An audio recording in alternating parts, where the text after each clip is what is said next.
अगर आपकी पार्टी ने आपको टिकट दिया या फिर जनता ने आपको मौका दिया, तो आप सबसे जो अहम मुद्दा है, आप किन चीजों की कमियों को, क्या आपका एजेंडा होगा जिसको आप लेकर के चलेंगे समाज को एक आगे विकसित करने की ओर में? क्या आपका एजेंडा है, मुख्य एजेंडा? देखिए, सरकार के कुछ दिन बचे हैं।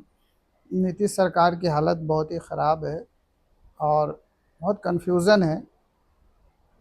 तो उम्मीद है कि सरकार बदलेगी और जो इंडिया ब्लॉक है, मैं इंडिया ब्लॉक से जुड़ा हुआ हूँ, तो इंडिया ब्लॉक की सरकार आएगी और मुझे भी शायद मौका मिले तो, और अगर लोगों की पसंद हुई तो मैं भी कहीं न कहीं से ठीक है आ जाऊँगा। तो मेरा जो पर्पज़ है पहला है कि आप यू इंश्योर कि मुसलमानों का 18% की जो आबादी है उसका डेमोक्रेटिक पार्टिसिपेशन इंश्योर हो।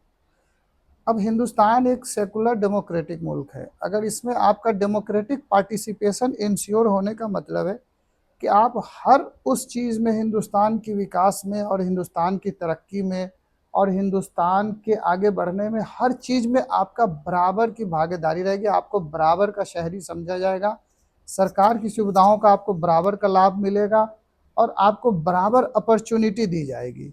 तो पहली चीज़ है कि डेमोक्रेटिक पार्टिसिपेशन हो।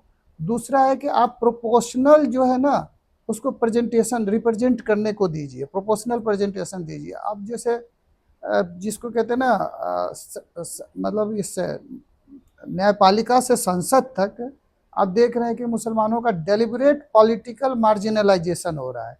मुसलमानों को पॉलिटिकल एरिना से दूर किया जा रहा है। ठीक है, आप बहुत सारे जैसे विकास के एजेंडे हैं या डेवलपमेंट का जो प्लैंक है या बहुत सारे तरीके हैं सोसाइटी को उठाने के, तो सोसाइटी को अपलिफ्ट करने के लिए आप एक बड़े सेक्शन को या बड़े जिसको कहते हैं ना हिस्से को छोड़ नहीं सकते। वो बाकी सोसाइटी को भी उसी तरह मुतासिर करेगा, बाकी सोसाइटी को ग्रोथ को उसी तरह रोकेगा।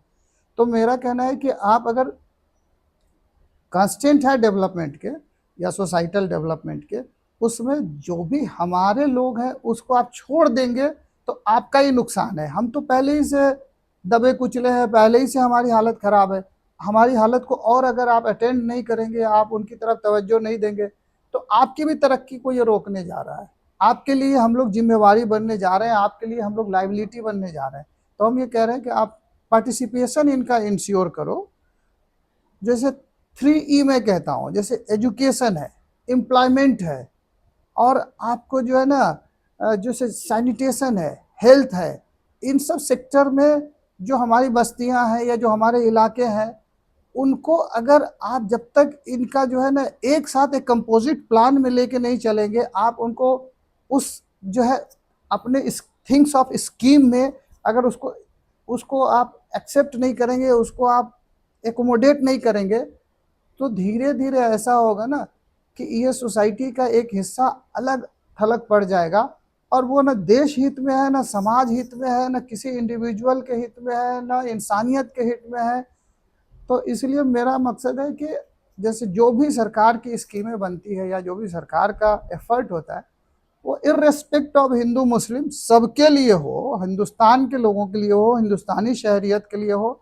और उसकी पहली जो और सबसे बड़ी शर्त यह है कि आप हमें डिफ्रेंशिएट मत करो, आप हमें अलग थलग मत करो, आप हमें गैर मत समझो, अदर्स की तरह ट्रीट मत करो।